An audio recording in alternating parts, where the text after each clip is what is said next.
భూమి తన చుట్టూ తాను తిరుగుతూ సూర్యుని చుట్టూ తిరగడానికి ఎంత సమయం పడుతుంది అని ఆర్యభట్టు చెప్పాడా లేదా? చెప్పాడు. ఆయన ఎన్ని సంవత్సరాలకు ముందు చెప్పాడు? ఆయన చెప్పిందంతా సంస్కృతంలోనే చెప్పింది. ఈ కెలీలియోలు, కోపర్నికస్లు వాళ్ళంతా కూడా ఇటీవల వచ్చారు కదా. అంతే కదండి. ఆర్యభట్టు వీళ్ళంతా కూడా ఆర్యభట్టుని పట్టుకుని లాక్కొని వచ్చి 600 ఏళ్ల పూర్వం వాడు, 1000 ఏళ్ల పూర్వం వాడు అని అంటారు. కానీ ఆర్యభట్టు చాలా ప్రాచీనుడు. ఆర్యభట్టు కూడా తన మంగళాశాసనంలో మళ్ళీ నా గురువు వద్ద నేను నేర్చుకున్నది ఇందులో రాశాను అని చెప్పాడు. అలాంటప్పుడు ఏమైంది? ఆర్యభట్టు కంటే ముందు కూడా అది ఉన్నది. ఆర్యభట్టు 0 కనిపెట్టాడు అంటారు. అసలు ఆర్యభట్టే నేను కనిపెట్టలేదు మరో అని చెప్తూ ఉన్నాడు.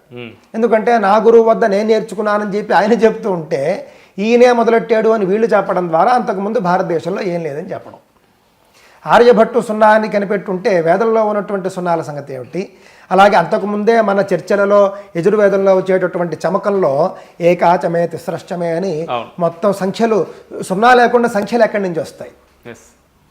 ఈ విధంగా మనం చెప్పుకుంటూ పోతే ఉన్నది వాస్తవం ఒకటి, వీళ్ళు వక్రీకరించి జనాలకి చెప్పేది ఒకటి. మొత్తం వక్రీకరణ.